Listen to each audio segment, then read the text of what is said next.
بتوليه اهتمام كبير جدا. طبعا ايه يعني في البدايه احنا بنقدم بالشكر لاخواتنا واساتذتنا اللي نورونا النهارده، وعلى راسهم الدكتور جمال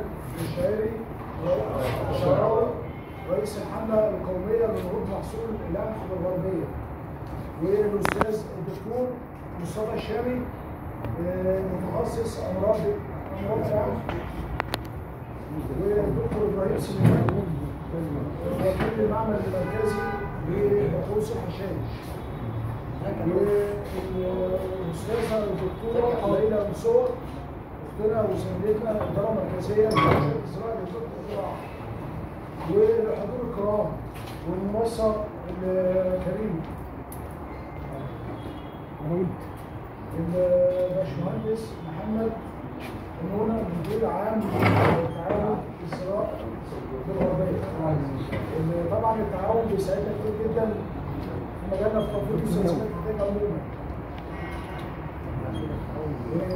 زي ما قلنا القمح من افضل او هو المحصول الاستراتيجي الاول لمصر، والغربيه طبعا من المحافظات اللي بتزرع محاصيل التقليديه.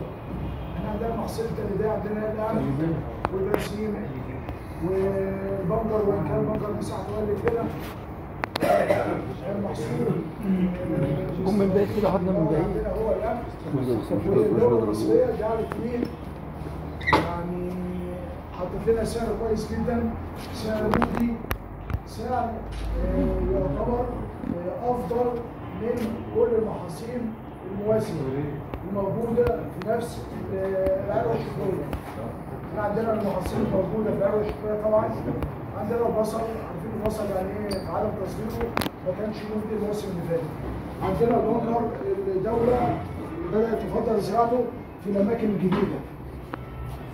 عندنا البطاطس يعني اخواتنا المزارعين قرروا منها في موسم السنه، فيعني انا مزارع قبل ما اكون وظيفتي دي ماشي.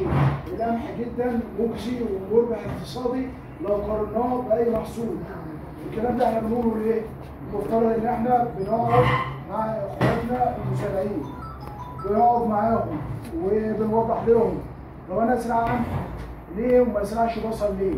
ازرع قمح ليه وما ازرعش برسيم ليه؟ القمح الجدول الاقتصاديه بتاعته ايه؟ الفدان هيديني ايه؟ هيجيب لي ايه؟ في النهايه العائد بتاعه هحوله لفلوس هيديني عائد قد ايه القمح؟ طيب اي محاصيل موازيه منافسه موجوده في نفس التوقيت، تمام؟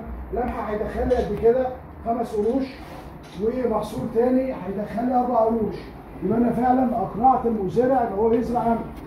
فكلنا عايزين ان شاء الله نزود المساحه اللي هو التوسع الافقي، ونزود اللي هو ايه التوسع الراسي اللي هي الانتاجيه ان شاء الله. تمام؟ فطبعا ايه يعني الحمله القوميه بتهدف ان انا افهم الناس ان انا عايز مثلا اوسع المساحه ازودها، والحاجه الثانيه ان انا دلوقتي عشان ارفع الانتاجيه عده عوامل. العوامل طبعا منها السياسه الصرفيه، ازرع ايه ما ازرعش ايه.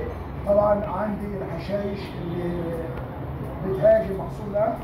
طبعا عندنا وفرت لنا الدوله الاساتذه المتخصصين في مكافحه سواء حشائش القمح، والاساتذه المتخصصين في مكافحه امراض القمح، وفي النهايه خالص المسؤول طبعا عن الحمله القوميه الدكتور جمال، وربنا يوفق الجميع يا رب.